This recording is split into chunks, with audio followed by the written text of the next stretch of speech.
Marnie, thank you for being here. We're grateful you're willing to come onto the show and tell your story. It's a heavy one, we know. As we begin exploring your story about sexual abuse, can you tell us how it first started? I am a preacher's daughter. So I grew up in a very conservative Christian denomination from a deeply beloved pastor and Christian educator who deeply, deeply loved God and helped thousands and thousands of people, and also struggled all of his life with sexual addiction. So I grew up in an addictive family system. My mother, who would have been therefore the spouse of an addict, though in the 1940s and 50s, there was no language about any of that, of course, um, had her own, of course, challenges with my father and died when I was 3 years old. Wow. So that's so impactful about my story.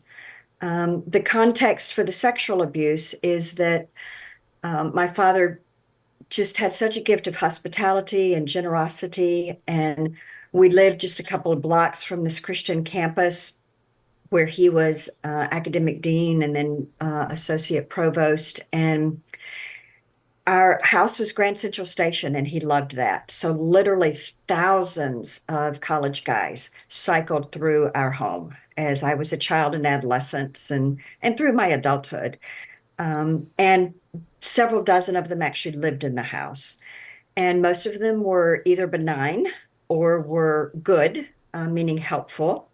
It's interesting to me. I'm still connected to two of those men who are now in their late 80s, who were very kind and safe with me when I was a child, and that's dear to me. And others of them were not. And one in particular came into my life when I was 5, and he was 20, and he came to go to the school, and he lived in the house with us. And he was my primary sexual perpetrator. And so he took a real interest in me.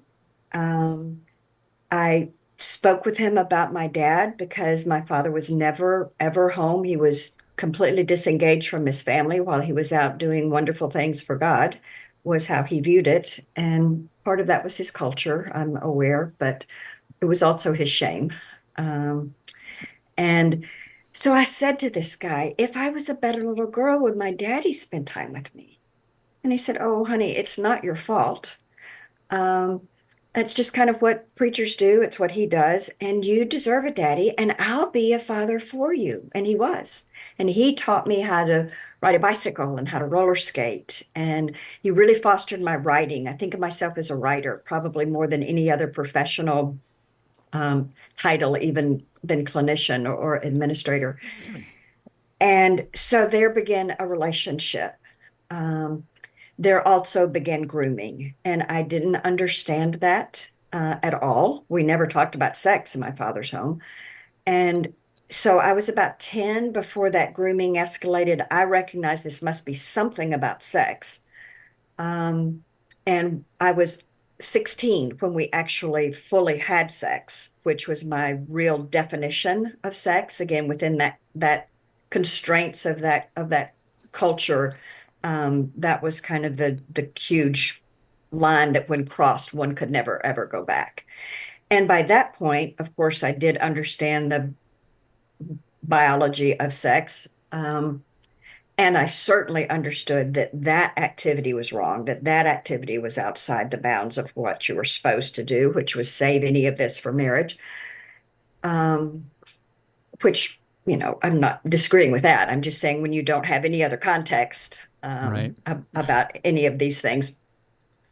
And so I actually never framed this as sexual abuse. Again, he was kind to me and loving and very attentive and very affirming and tender with me and emotionally and supportive in every way.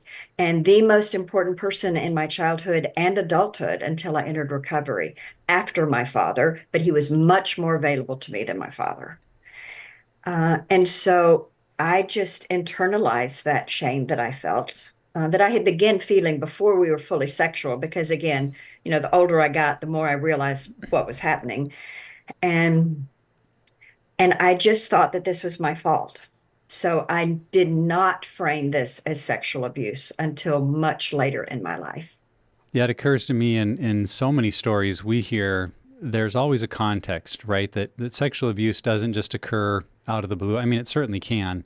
But even as you talk about your home situation, what's going on with your dad, ways in which you were not appropriately protected or provided for as a child, that in a healthy, God's kingdom world should not have happened. There were things that were setting you up for that were completely outside of your control.